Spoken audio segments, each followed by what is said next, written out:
Welcome to Indus Special. I'm Ejaz Haider. Much is being talked about the performance of the Pakistan Tehreek-e-Insaf government on the economic side. There is also the issue of FATF compliance, which has assumed some urgency in the wake of India's aggression against Pakistan and Pakistan's response to that in self-defense. Today, we shall discuss both the state of the economy and FATF blues with Dr. Miftah Ismail, who is the former finance minister of Pakistan, and Khurram Husain, who is an assistant editor at Dawn and a leader writer on economic issues. Dr. Ismail, starting with you, you wrote this recent article called The Big Economic Ditch. And you're basically saying that in 60 months, while spending a lot of money on development and setting up 10,000 megawatts of power plants, the PMLN added 11,000 billion to our national debt. And we were called corrupt and incompetent.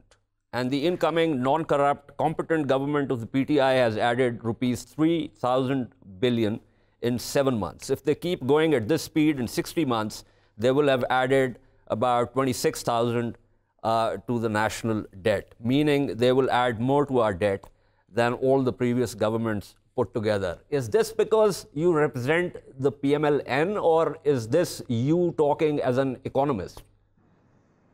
I am both an economist and a PMLN person, so I don't know how to divorce the two. But I mean, what I'm just saying is factual. Our debt has gone up by 3,000 million or 3 trillion rupees in the last 7 months. So this obviously is a cause for concerns. And the problem really is that we need to make structural changes. What PTI was doing wrong entirely during our tenure, when we were in government, was actually blaming us and calling us corrupt, when the issue really was a structural issue in Pakistan. And now that they have come, and Khurram Husain, your other guest today, has pointed out today in his article in Dawn, that now that we have come, they have no clue as to how to solve this. And they thought that there was an easy answer to this. There are no easy answers. And there are some structural reforms that they need to do. But in any case, because they were so underprepared or unprepared really, that the debt has kept on mounting, and they have no solution to this issue. Okay, so let's keep aside the PTI file and go back to when your government was running the country. And you've just said that there's need to look into structural reforms. So what exactly did you do in terms of addressing those structural issues? There are some things you can do at the government level, and some things that you need to do at the national level, where you have to do something with the CCI, Council of Common Interest. I think with the current NFC award system that we have, where the provinces get 57.5%, almost 60% of the federal revenues, there is no way we can actually balance the budget. There is just no way we can balance the budget. And in the environment we live, last year we paid 1,400 billion rupees on interest on debt, 1,100 billion rupees for the armed forces. But again, we spent 1,100 billion rupees on the armed forces, which is about $8 billion. India spends $54 billion. And recently what happened with India puts into sharp focus that we cannot really cut down on military expenditures. If anything, we'll have to probably upgrade some of our conventional capabilities. So there are a lot of things that the federal government needs to do, and it makes sense that they revisit how the federal government and the provinces share revenues. But PTI is really not focused on these things. They are very happy to just blame us. Suppose some phantom corruption. Okay, I'll come back to what you've just said, because there is also a lot of criticism of the fact that somehow the federal government wants to reappropriate some of the powers, including financial powers, that were devolved to the provinces. I will come to that, but let me go to Khurram here. Khurram, you wrote one article called Gaps and Deficits. Then today you have written about Prime Minister's promising to build a new FBR as a response to disappointing revenue collection figures. And you call this an example of his government's growing helplessness before the massive dysfunctions that he promised he would fix with a magic bullet. And you also go on to say that, of course, this promise is absurd, because building a whole new institution from the ground up is almost as illogical an idea as financing a mega dam through public donations. Okay, fine. This is as far as the PTI government is concerned. But then there was a government before the PTI government. And when you talk about growing helplessness before the massive dysfunctions, clearly these dysfunctions haven't happened in the last 200 days. They've been there over the last 5 years or 10 years or 15 years or maybe 20 years. That's right, Ejaz. And to take the example of the Federal Board of Revenue, the example that I took my departure from in today's article that you're mentioning, there have been multiple attempts to try and reform the structure of the FBR as well as the policy framework within which it operates. So we have two separate things: there's structural reform of the FBR, and then there is tax policy reform. So multiple attempts have been made, some really ambitious, far-reaching and deep-rooted ones, going back at least 20 years. And those with a memory will recall the tax administration reform program run by the World Bank during the Musharraf years. They will recall the reform GST, as it was called at the time, or the attempts of the PPP government to try and introduce a value-added tax. They will recall easily, I'm sure, the attempts of the PMLN government to promote documentation and a culture of tax compliance by imposing penalties on non-filers of tax returns and trying to provide incentives to those who do file their returns as a sort of a carrot and stick measure. So over 20 years, we have seen many different approaches, including in the earliest tax reform agenda that was floated, you might recall 20 years ago, it was called the Ejaz Hussain report under World Bank consultancy, which practically envisaged reforming the FBR to the point where it would become unrecognizable in its present shape. The FBR and tax policy over the years as an economic journalist, that as I followed these developments, has proven resilient to all these attempts at reform. It has proven resilient to any deep-rooted change that would significantly alter the relationship between the tax authorities and the taxpayer. Some amount of change has come in. Some amount of automation, the technology is used today to a far greater extent than it was 20 years ago. But the revenue potential of this has not really materialized. So, for instance, 20 years ago, one of the biggest non-documented sectors of the economy was retail and wholesale trade, and today it remains retail and wholesale trade as the largest undocumented sector. So nobody has really been able to successfully bring this undocumented sector into the tax net. Khurram, I remember you did some back-of-the-envelope arithmetic on that, and clearly indicated that this is not the way to go about it. Now, leaving aside, the campaign trail promises and the emotive part of, whatever the PTI leadership was trying to do and still trying to do, the fact is that you've said that multiple actors, civilian and military principals who were at the helm, failed to make these reforms stick. Now, can you give me a sense of why that has happened? Because clearly it is not for want of doing something, but trying and failing. So what exactly is the factor that has thwarted any movement toward reforms? Ejaz, that's a very big question. And it is a subject of much debate in policy circles in Pakistan as well. And it's intertwined with the larger question, which is why has Pakistan failed to produce a strategic response to the opportunities and challenges presented by globalization? Because this failure stretches back to the early 90s, as a matter of fact. In fact, to the late 80s, the first 1988 IMF program that Pakistan signed envisaged a move towards a consumption tax in value-added mode, administered in value-added mode. And throughout the 90s, we saw successive governments struggle with trying to implement that measure. So the challenges stretch far back, and there are multiple reasons that I think one can point to as to why there has been a failure to not just broaden the tax base and reform the tax machinery, but to diversify exports, for example, to boost productivity, or to engineer any kind of a strategic response to the myriad dysfunctions that afflict Pakistan's economy.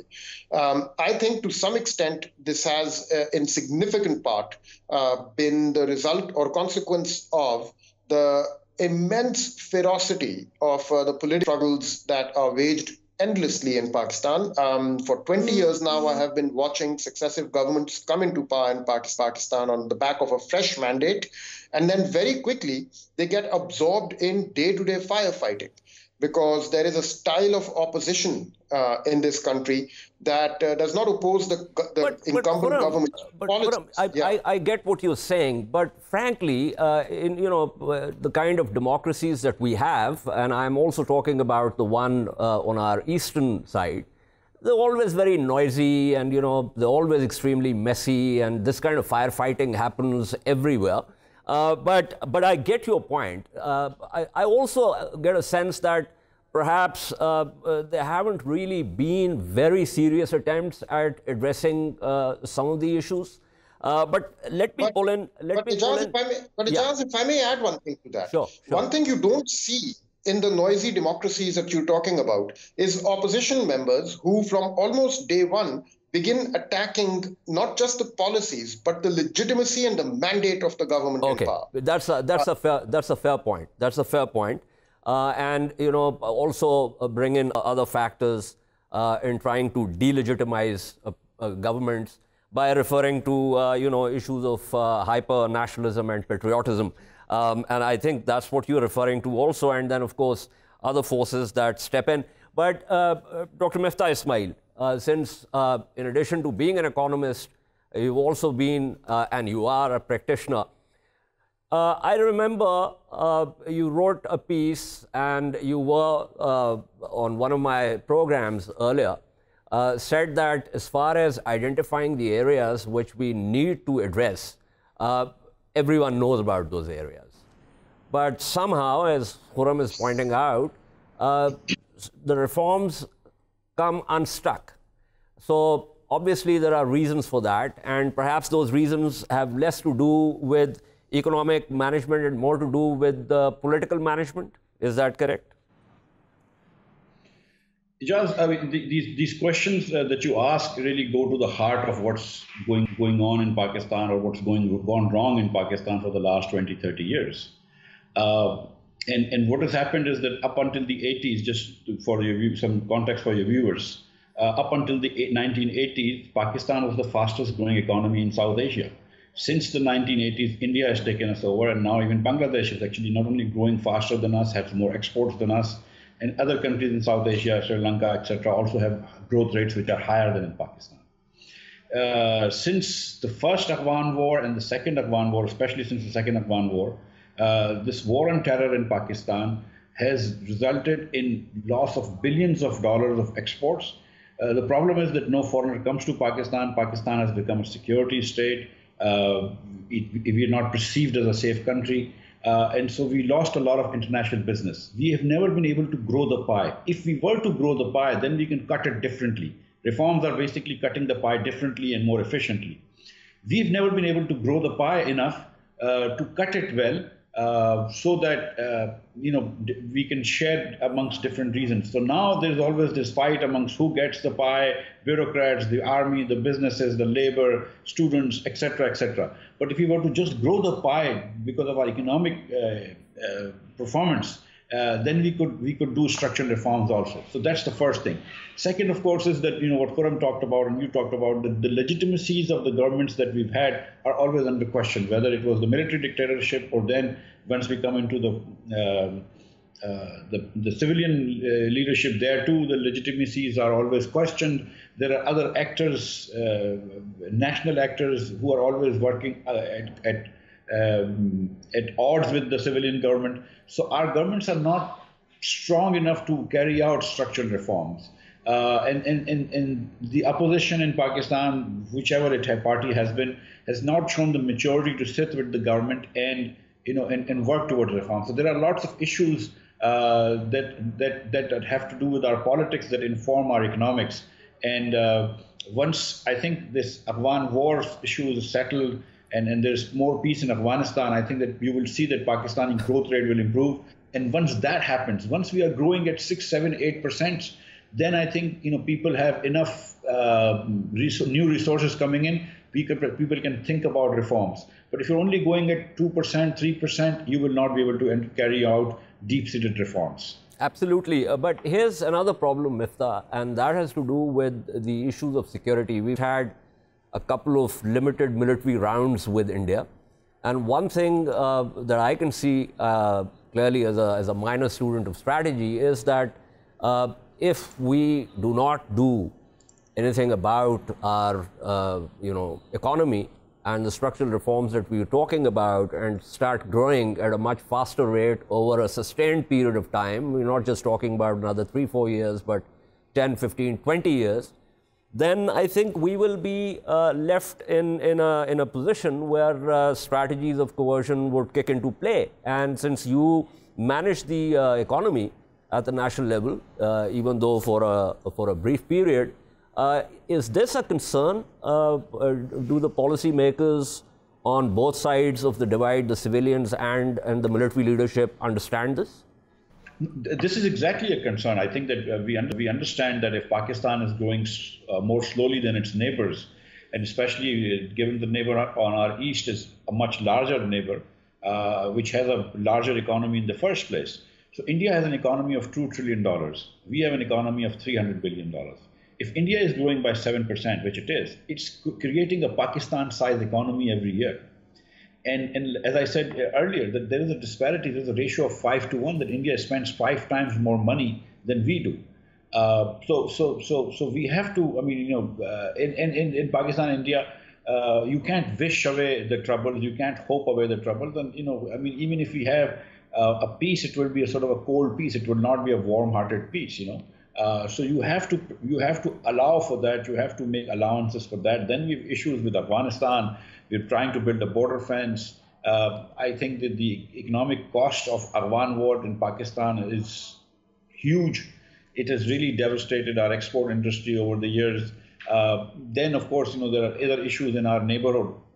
So we will have to spend a lot of money on defense. And in order to do that, we really need to grow our economy by 7, 8%. Once the economic growth takes place, even reforms would be easy. Democracy will take root. All good things happen once economic growth happens. Okay, so this is a kind of a chicken and egg problem. Khurram, I have another question for you, because when I speak with people, I get a sense that they, and I'm referring to CPEC and the money coming in within that framework, that it seems that people think that the economy will start picking up and the rest of it. What is your, you've done a lot of work on CPEC. Can the economy pick up without the structural reforms that we're talking about, or all of that is going to create space for structural reforms to happen, as Miftah seems to imply? What is your take on that? No, I think the only space needed for structural reforms is political space. I'm not sure whether economic space is a precondition. But Ejaz, what Miftah just said about growing the pie, that once you have growth, then you have a larger pie, and then you have everything else flows from that. That's one school of thought in economic development and development thinking and how to go about improving a country's economic lot. But there are others. And, for instance, another school of thought would say that you can pursue growth by all means, but if the growth is not grounded in sustainable foundations, then it's going to be a short-lived spurt rather than a continuous trajectory that lifts your economy over a sustained period of time. So what we've seen in Pakistan for the past 30 years is exactly these short-lived spurts of growth that last a few years. They last 2, 3, maybe 4 years. In almost all cases, they are financed by inflows coming from outside the country, whether in the form of bilateral aid or multilateral support from lending agencies. And they don't last after a few years of this growth, almost in every case. In fact, in every single case, the country lands up back in the middle of a balance of payments crisis, back again facing high inflation and a large fiscal deficit, and has to go back to the IMF and take the same medicine of economic stabilization all over again. So it has to devalue its currency, it has to raise interest rates, it has to cut expenditures, and it has to raise taxes and try and squeeze more revenue out of a very rigid tax base. So the bigger question than simply creating a short-lived growth spurt is how to make such a growth process sustainable, so it can at least last and does not run out of fuel after a few years.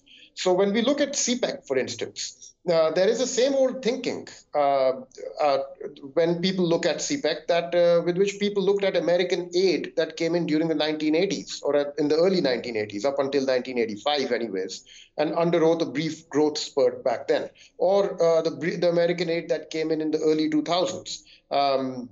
This is money that's going to come in, it's going to help solve your problems and produce growth, and with that growth you will solve all the other problems, and then you will be on your way to a takeoff of some sort. I don't think, so long as we approach CPEC with those ideas in mind, I don't think it's going to work any differently than the multilateral or the bilateral inflows worked last time, meaning it might produce a short-lived spurt, and after that leave you back in the middle of a balance of payments crisis, which is largely where we are heading right now.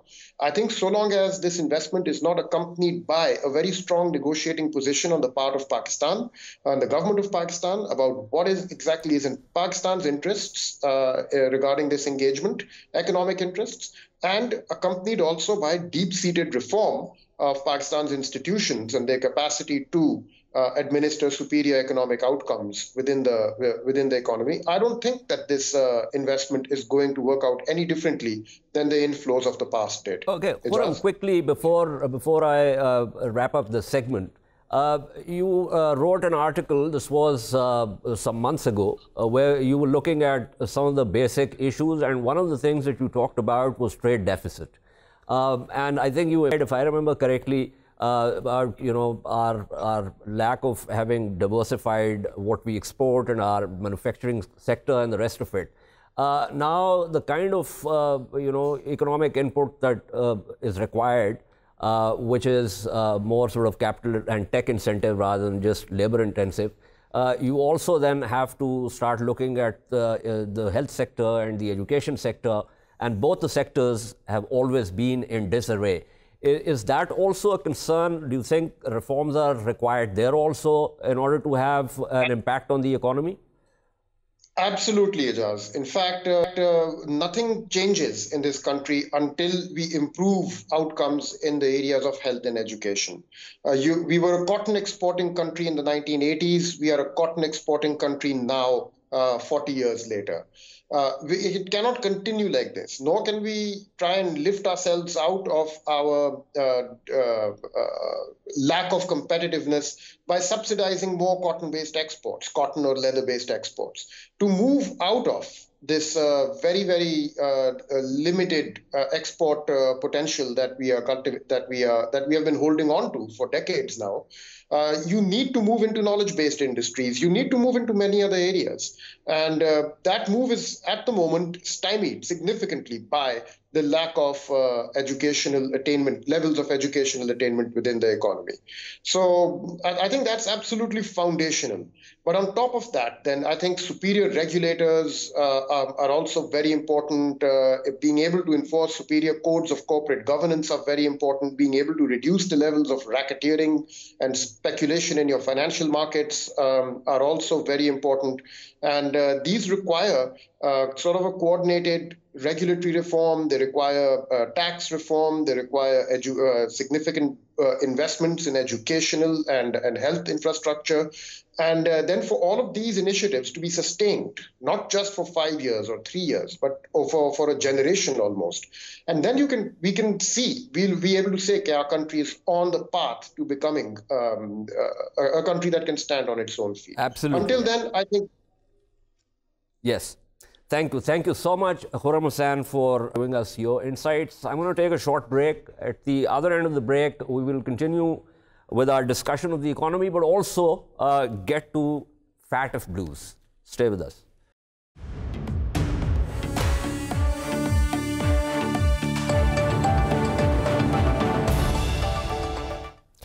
Welcome back to Indus Special. We were discussing the state of the economy earlier, and we also now going to discuss what I refer to as FATF blues.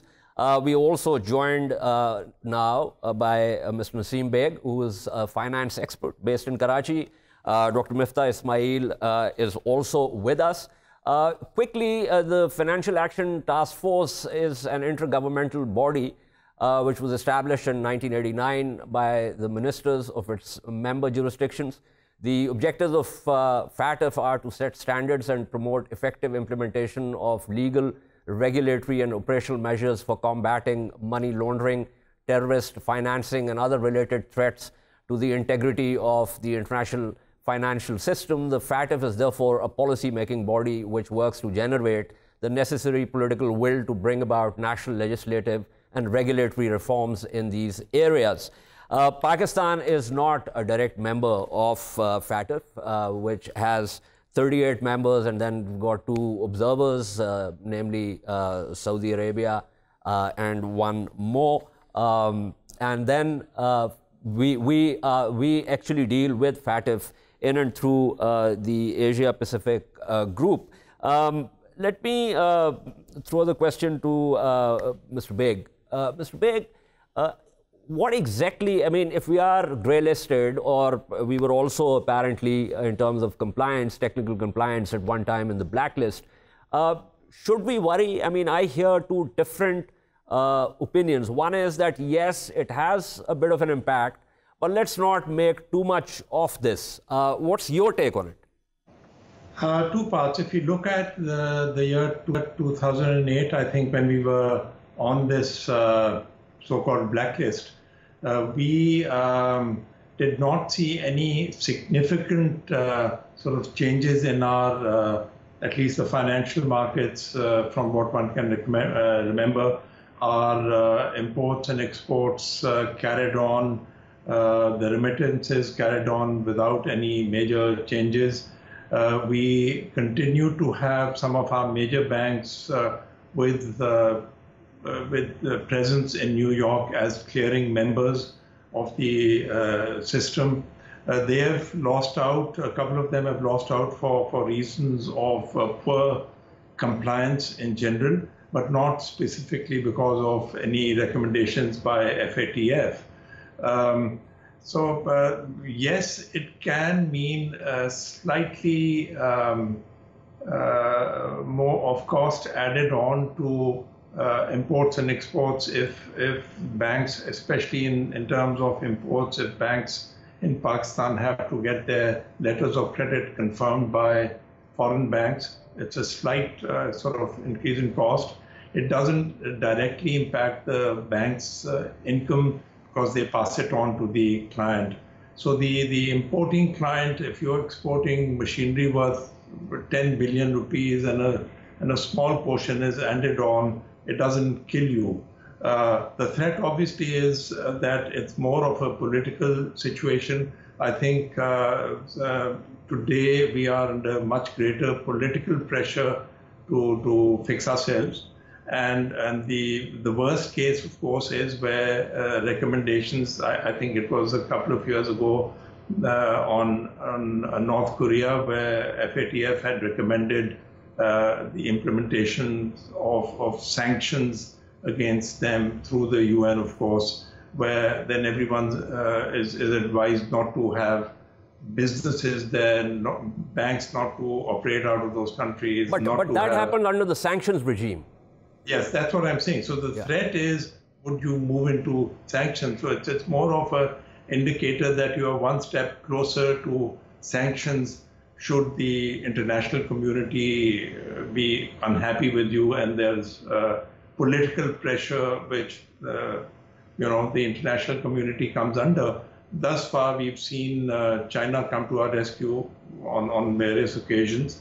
I'm talking of the level of UN. How future rolls out, one doesn't know. So you think it's a good idea, since you talked about the politics of it, that it's a good idea for the government to have written saying that India should be removed as a co-chair, because obviously India has an inimical approach to Pakistan. Absolutely. That's a pure political angle they take. They are obviously constantly saying that we are harboring terrorists and allowing them to finance themselves, get about, etc. So clearly they have a biased angle to it. So yes, I think that's the right move. Okay. Let me hop over to Miftah Ismail. Miftah, you were actually literally thrown at the deep end on this FATF thing after you took over the finance ministry. What exactly was happening there? Just walk us through that. I remember you did walk me through that when that had happened, but just to jog everyone's memory and also for our foreign viewers, what exactly, because a lot of it is, as Mr. Baig said, it is political. Ejaz, if I may just go back a little and try to contextualize this. FATF is basically a white man's club. I mean, it's a European club. So countries like Luxembourg are members, Belgium is a member, Holland is a member, New Zealand, for instance, is a member. I mean, these are countries where the population is less than, defense phase 6. They're all members. And they have same votes. But, large South American countries, large African countries, very large countries such as Pakistan are not members. Even the Saudi Arabia, is an observer. And Indonesia is also an observer. Yeah. It's not a full member. Yeah. So there is a significant bias there. India is a member. India is a member now. China is a member. Of course, you cannot not have India and China as members and then say that you are somehow of a world body. So that's the first thing. Second is that in this case, there's a lot of politics involved. Okay, I mean, I'm not saying that Pakistan has not made mistakes. Of course, we have made mistakes, and we should live up to the obligations, international obligations, as a sovereign country, but as a sovereign country that lives in a community of other countries.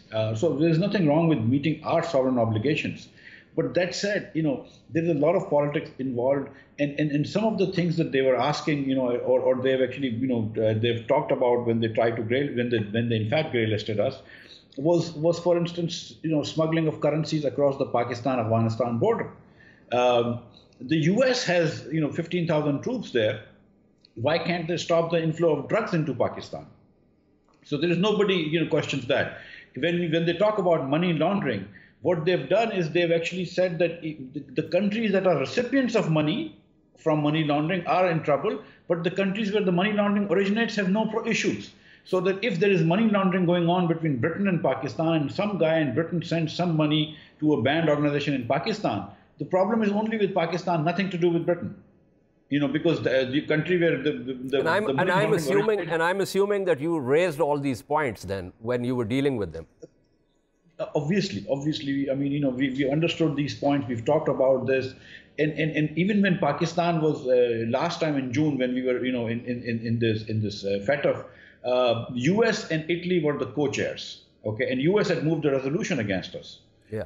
The nomination for Pakistan to grey list for the U.S. But I mean, I talked to the Italian co-chair and he said, no, the U.S. co-chair will not intervene. So, and she did not intervene. She was, she was actively convincing people and, to vote against us, but she was not acting as a co-chair, which is fine. But I mean, that said, two things I think are important. We have to carry out some of the things that FATF demands because they are in our interest. Not because FATF demands it, but because we are in our interest, number one. Number two, the more we talk about FATF, and sometimes people don't understand that, what are the ramifications. The more importance we as a nation give to FATF, the more leverage. Are you saying that we shouldn't? We should not. Okay. We should not give it so much importance because we are giving them more leverage. And the more leverage they have, this is going to be worse. They're going to do what they're going to do. So we have to, but we have to do what we need to do. And when they're talking about counter-terror financing, they make sense. I mean, we should do this, but not because of FATF, but because this is right thing to do for Pakistan. Okay. I'm also joined by Dr. Salman Shah. So quickly to Dr. Shah. We were talking about FATF, and Dr. Miftah just said, and so did Mr. Nasim Baig, that a lot of this is actually political. but the politics of it is obviously significant because if they are trying to weave a web of all sorts of things in which to trap us and then push us towards the possibility of sanctions, then that's a scenario that obviously has negative implications. And just tell me quickly, what is your take on this FATF thing? No, I think, Ejaz, I can't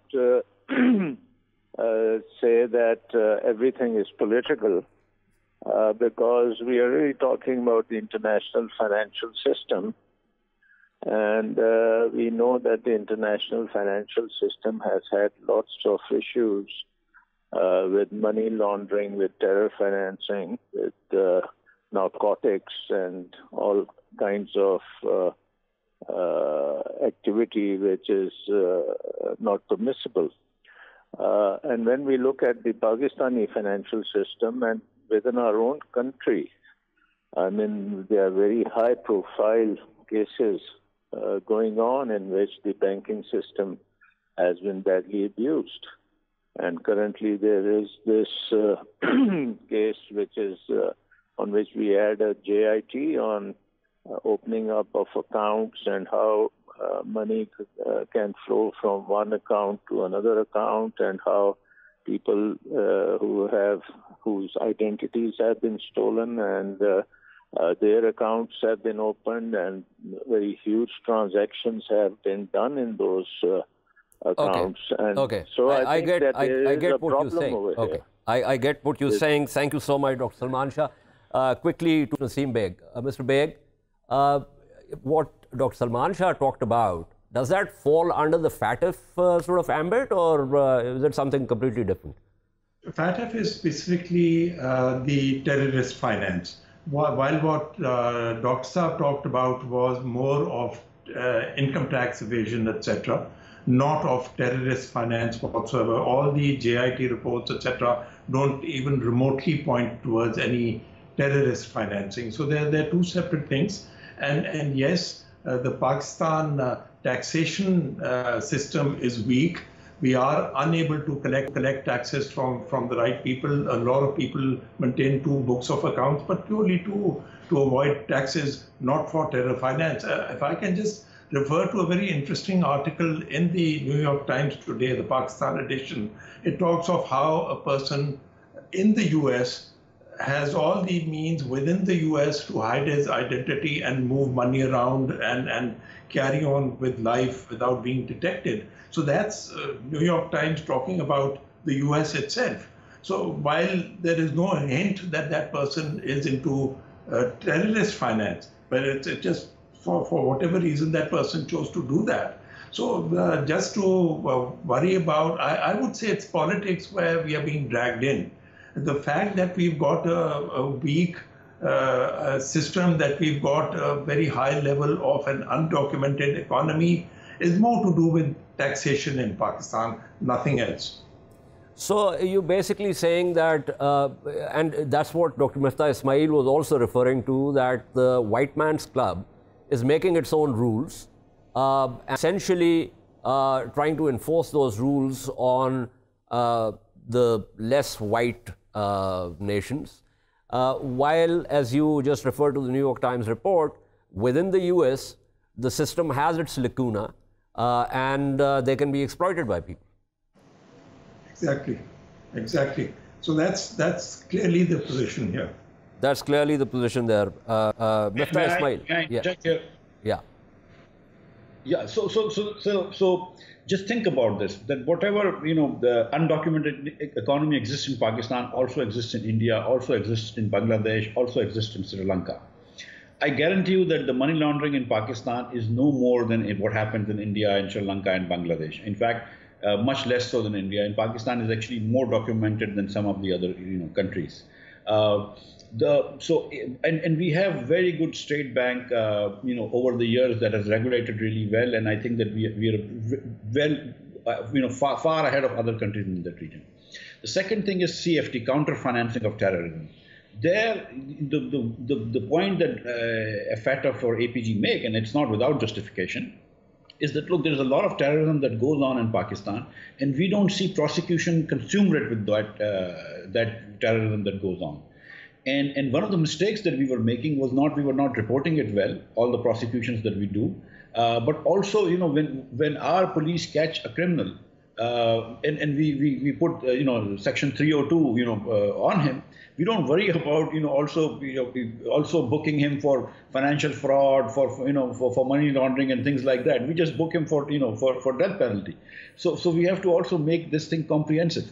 But at this point, they're not understanding of any weaknesses in Pakistan. They're not understanding of this because they have this also an agenda, But I think that once you see that our relations with America improve vis-a-vis, the Taliban and Afghanistan, I think you will see that there would be greater flexibility in FATF also. Yes, I think because I have this draft action plan next year one, and it's a very comprehensive, mechanism or whatever you might call it in terms of recommendations and also actions to be taken. But in reality, what we have seen is that the thin end of the wedge is not about any of this, but about Group X or Group Y. And that is where India has been pushing its agenda. Would you agree with me there, Miftah? Yes. They had 2 or 3 entities of concern the last time they took us out of grey list. One was JUD, LET was the other, and FIF. Yeah. Those remain an entity to concern. But I really think that last time it was not so much India, but it was the Western countries led by America that was trying to push us into grey list. Absolutely, along with the UK and France and also Germany. And India itself does not have the heft or the weight in FATF to push us or push its weight around, but America. But it can get other countries to do that. Final word from Mr. Baig before I wrap up the program. Yes. Mr. Baig, with reference to India, obviously it doesn't have the heft within FATF, but it has the diplomatic heft to get those that have the heft in FATF to go after Pakistan. Yes, but I would agree with Miftah in the sense that it's really primarily driven by the US. That's the granddaddy of the White Prince Club. And as long as we are on the right terms with the US, I think we are doing all right. I think now that we've got the peace negotiations with the Taliban and we are assisting in that, or seem to be assisting in that, that should help. And I think once that actually rolls out into a real peace deal for the US and their ability to start moving out of Afghanistan, it should ease off the pressure on us. I don't think India's influence will take it very far. Thank you so much, Dr. Miftah Ismail, Mr. Baig, for talking to us. This is all for today. We shall see you tomorrow. Until then, it's goodbye.